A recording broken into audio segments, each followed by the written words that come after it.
Financial markets పై పట్టు సాధించాలనుకునే వాళ్ళు Revanth conduct చేసే వెబినార్ కోసం ఈ నెంబర్ కి కాల్ చేయండి. సుమన్ టీవీ ప్రేక్షకులకు నమస్కారం. నేను మీ రేవంత్. సో ఈ రోజు మ్యూచువల్ ఫండ్స్ కి సంబంధించి ఒక మంచి ఇంట్రెస్టింగ్ డేటా చెప్పాలనుకుంటున్నాను. సో సహజంగా మ్యూచువల్ ఫండ్స్ అని అనగానే మనం ఆన్లైన్లోకి వెళ్ళిపోయి ఈ రకరకాల వెబ్సైట్స్లో ప్రీవియస్గా అవి ఎంత రిటర్న్ ఇచ్చేవి అని చెక్ చేసుకొని మనం ఫ్యూచర్లో ఎంత మనీని అక్యుములేట్ చేయాలి అన్న దాని గురించి ఆ డేటా బేసిస్ మీద క్యాలిక్యులేట్ చేస్తాం. అది చాలా కామన్. సో రీసెంట్గా నేను చాలా మందితో మాట్లాడుతున్నప్పుడు ఈ మ్యూచువల్ ఫండ్స్ క్యాలిక్యులేషన్స్ విషయంలో చాలా తప్పు చేస్తున్నారు అనే ఒక కన్సర్న్ నాకు కనిపించింది. సో క్యాలిక్యులేషన్ తప్పు చేస్తే ఇక్కడ నా కన్సర్న్ నాకు ప్రాక్టికల్గా అవసరం లేదు. కాకపోతే ఫైనాన్షియల్ ప్లానింగ్ చేసుకునేటప్పుడు పర్టికులర్గా ఫర్ ఎగ్జాంపుల్ మీరు పర్టికులర్ గోల్ కోసం డబ్బులు సేవ్ చేస్తూ ఉంటారు. ఇంత కార్పస్ని రెడీ చేసుకోవాలని చెప్పి రకరకాల కళ్ళకు అంటూ ఉంటాం.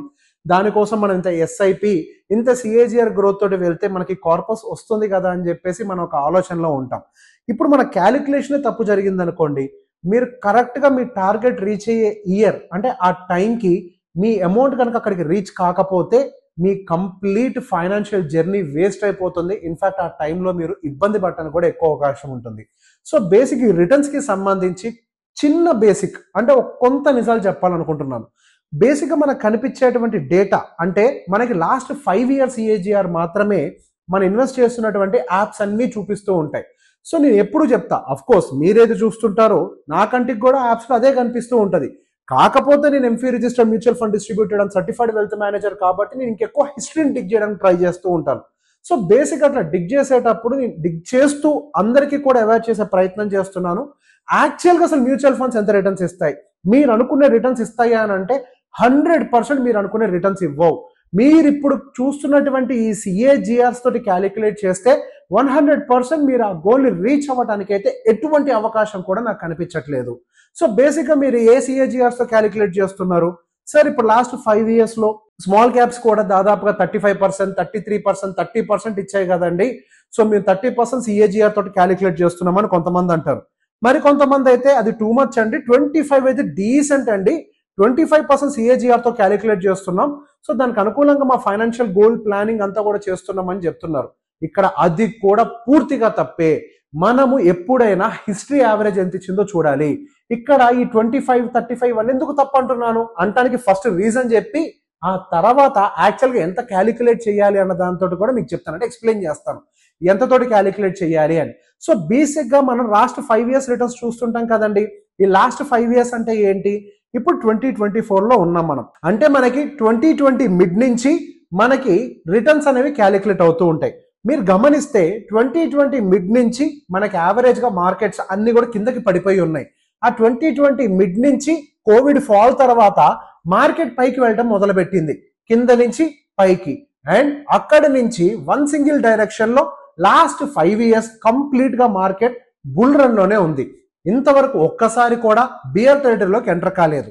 సో బేసిక్గా మనకి లాస్ట్ 5 yearsలో కింద నుంచి జర్నీ మొదలవటమే కాకుండా ఆ లాస్ట్ 5 years మొత్తం కూడా బుల్ రన్లో ఉండటం వల్ల మనకు ఆ 5 years యావరేజ్ సిఏజిఆర్ అనేది హ్యూజ్గా, అదే స్మాల్ అండ్ మిడ్ క్యాప్ అయితే దాదాపుగా మనకి 30%, 29%, 28% చూపిస్తున్నాయి. కానీ యాక్చువల్గా నిజంగా అంతే రిటర్న్స్ వస్తాయా? మార్కెట్లో ఎప్పుడు ఇలానే ఉంటాయా? ఏ రిస్క్ ఉండదా అని అంటే ఎస్, అసలు రిస్క్ అనేది కూడా మార్కెట్లో ఇన్వాల్వ్ అయి ఉంటుంది. ఎప్పుడు చెప్పేదే మ్యూచువల్ ఫండ్స్ అనేవి లాంగ్ టర్మ్ కోసం ప్లాన్ చేసుకునేవి, మ్యూచువల్ ఫండ్స్ అనేవి షార్ట్ టర్మ్ కి పనికిరావు. సో బేసిక్గా 5 years అనేది మిడ్ టర్మ్ కింద కన్సిడర్ చేసేది. లాంగ్ అంటే ఏంటి? 10, 15, 20 ఇది కదా లాంగ్ టర్మ్ అంటే. సో మనం సిఏజిఆర్ యావరేజ్ కూడా తీసుకోవాల్సింది ఏంటి? ఆ టైం రేషియోస్ తోటే, అంటే last 10 years, last 15 years, last 20 yearsలో యావరేజ్ కేటగిరీ సిఏజిఆర్ ఎంత ఉన్నది చూడాలి. అండ్ ఇంకొక తప్పు కూడా చేస్తూ ఉంటాం, మనం టాప్ పర్ఫార్మింగ్ ఫండ్ కి సంబంధించిన యావరేజ్ సిఏజిఆర్ ఏంటి అని చెక్ చేస్తూ ఉంటాం. ఇక్కడ ఎప్పుడు ఒక విషయం గుర్తుపెట్టుకోండి, టాప్ పర్ఫార్మింగ్ ఫండ్ అనేది ఒక ఫాల్స్ స్టేట్మెంట్. ఎప్పుడు కూడా ఒకటే ఫండ్ టాప్ లో ఉండదు. సో మనం ఎప్పుడైనా తీసుకునేటప్పుడు కేటగిరీ యావరేజ్ అనేది ఒకటి ఉంటుందన్నమాట. అంటే మనకి స్మాల్ క్యాప్ మ్యూచువల్ ఫండ్స్ ఉన్నాయి అని అంటే ఫర్ ఎగ్జాంపుల్ 100 ఫండ్స్ ఉన్నాయి అనుకోండి, ఆ కేటగిరీ మొత్తానికి సంబంధించి ఒక యావరేజ్ తీసుకుంటాం. మనం యాక్చువల్గా ఎప్పుడైనా క్యాలిక్యులేషన్ ఆ యావరేజ్ బేసిస్ మీదనే చేయాలి. సో బేసిక్గా ఇప్పుడు last 10 years average returns for అన్ని సెక్టార్స్ ఎలా ఉన్నాయో చూద్దాం. సో బేసిక్గా నేను ప్రతి ఒక్క ఫండ్ గురించి మాట్లాడను, ఒక హార్డ్లీ 7 to 8 ఐడెంటిఫై చేశాను. ఎందుకు? మనం వీటిలోనే ఎక్కువ ఇన్వెస్ట్ చేస్తూ ఉంటాం.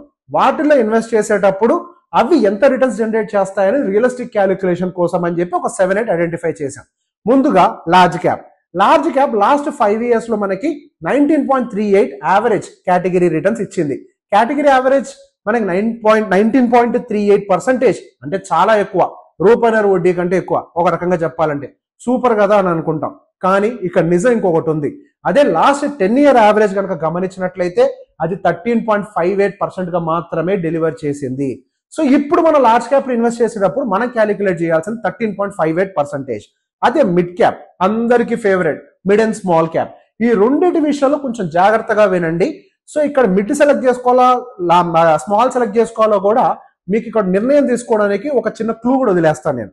సో మిడ్ క్యాప్ విషయానికి వచ్చేసరికి లాస్ట్ 5 year 29.27% CAGR కనిపించింది, హ్యూజ్ కదా. కానీ అదే 10 year యావరేజ్ CAGR 18.98% మాత్రమే కేటగిరీ యావరేజ్ రిటర్న్స్ డెలివర్ చేసింది. 18.98, 20 కంటే బిలో డెలివరీ చేసింది. అదే స్మాల్ క్యాప్ అయితే 33.48 లాస్ట్ 5 year లో డెలివరీ చేస్తే లాస్ట్ 10 year లో స్మాల్ క్యాప్ 19.81% డెలివర్ చేసింది. ఇక్కడ మీరు స్మాల్ కి మిడ్ కి మధ్యలో last 10 year average CAGR difference కేవలం 1% మాత్రమే ఉంది. మీరు గమనిస్తే మిడ్ క్యాప్ కేమో లాస్ట్ 10 year CAGR మనకి 18.98 ఉంటే అదే మనకి స్మాల్ క్యాప్ కి 19.81 యావరేజ్ CAGR ఉంది. సో ఇది నిజం, అంటే లెస్ దాన్ 1% కన్నా తక్కువ ఉంది. మనం ఎంతసేపటికి స్మాల్ క్యాప్ల చుట్టూ పరిగెట్టడం ఇది కాదు కదా. సో మన యావరేజ్ కూడా చూసుకుంటూ ఉండాలి. అక్కడ చూస్తే చిన్న డిఫరెన్స్. ఇప్పుడు లార్జ్ క్యాప్ సంబంధించి కూడా కొన్ని సర్ప్రైజెస్ ఉన్నాయి, నెక్స్ట్ అవి చెప్తాను. ఈ లోపల మధ్యలో ఒక 2-3 కవర్ చేస్తాను. ఫ్లెక్సీ క్యాప్ అంటే అందరికి గుర్తొచ్చేది ఏంటి, మిడ్ లార్జ్ స్మాల్ అన్ని కాంబినేషన్స్ లో ఉంటాయి. మార్కెట్ కండిషన్స్ బట్టి ఫ్లెక్సిబుల్ గా మారుస్తూ ఉంటారు. సో దాని యొక్క లాస్ట్ 5 year CAGR మనకి 21.89% గా ఉంటే లాస్ట్ 10 year యావరేజ్ CAGR మనకి 15.38% గా ఉంది. అదే ఫోకస్డ్ ఫండ్స్ మనకి లాస్ట్ 5 year లో 21.35 ఉంటే లాస్ట్ 10 year CAGR 14.96% గా ఉంది. ELSS చాలా మంది ట్యాక్స్ సేవింగ్ కోసం కడుతూ ఉంటారు కదా, అది లాస్ట్ 5 year లో 24.31% డెలివర్ చేస్తే లాస్ట్ 10 year లో 15.29% డెలివర్ చేసింది. And next the most beautiful product aggressive hybrid funds last 5 years లో 18.58% డెలివర్ చేస్తే లాస్ట్ 10 year లో 12.87% డెలివర్ చేసింది. ఇది ఎందుకు బ్యూటిఫుల్ అన్నాను తెలుసా? ఇందాక మీరు ఒక్కసారి రివైండ్ చేసి లార్జ్ క్యాప్ కి ఎంత చెప్పానో చూడండి ఒక్కసారి. లార్జ్ క్యాప్ కి last 10 year return category average return 13.58% గా ఉంది. అదే అగ్రెసివ్ హైబ్రిడ్ ఫండ్ 12.87%, ఎస్, అంటే లెస్ దాన్ 1% మాత్రమే డిఫరెన్స్ ఉంది. మనం డైరెక్ట్ గా లార్జ్ క్యాప్ లోకి వెళ్ళి రిస్క్ చేయాలా, లేదా అగ్రెసివ్ హైబ్రిడ్ లోకి వెళ్ళి కొంత సెక్యూర్డ్ గా ఉండాలా? సో దీన్ని బట్టి కూడా మీరు నిర్ణయం తీసుకోవచ్చు. ఎప్పుడైనా మీరు ఇక్కడ గమనించేటప్పుడు మనకి యావరేజ్ రిటర్న్స్ అన్ని కూడా, so total industry average return మనకి 15% దాటి ఉండదు. ఎప్పుడైనా మన క్యాలిక్యులేషన్ 15% CAGR తోటే చెయ్యాలి అని చెప్పడానికి రీజనే ఇది. బట్ ఈవెన్ ద వర్స్ట్ సినారియోలో కూడా మనకి conservative hybrid fund aggressive hybrid fund కూడా 12.87% డెలివర్ చేసింది. సో మనం సేఫ్ గా క్యాలిక్యులేట్ చేయాలన్నా 12 to 13% calculation is very good. కొంచెం అగ్రెసివ్ గా క్యాలిక్యులేట్ చేయాలంటే 15% తోటి క్యాలిక్యులేట్ చేయాలి. అంతేకాని 18-19 కూడా పొరపాటును కూడా చేయకూడదు. మనం ఎప్పుడైనా future calculation 15 is for aggressive people, 12 to 13% is the calculation for the moderately conservative people. For the highly conservative people it should be around 9 to 10%. అంతే. ఈ బేసిస్ క్యాలిక్యులేషన్స్ తోటి మనం ప్లాన్ చేసుకుంటే మన గోల్స్ అనేవి మనం కరెక్ట్ గా రీచ్ అయ్యే టైంకి అరే తప్పు చేశానే అనే సిచ్యువేషన్ క్రియేట్ అవ్వకుండా కరెక్ట్ ప్లానింగ్ ముందు నుంచే ఉంటుంది. Planning is key for success. మీ ప్లానింగ్ లోనే తప్పు ఉంటే అసలు సక్సెస్ అనేది మర్చిపోండి, ఇంకెప్పటికీ మనం ఎవరం దాన్ని చూడలేం. కాబట్టి క్యాలిక్యులేషన్ పార్ట్ లో మీరు ఈ విధంగా చేయండి.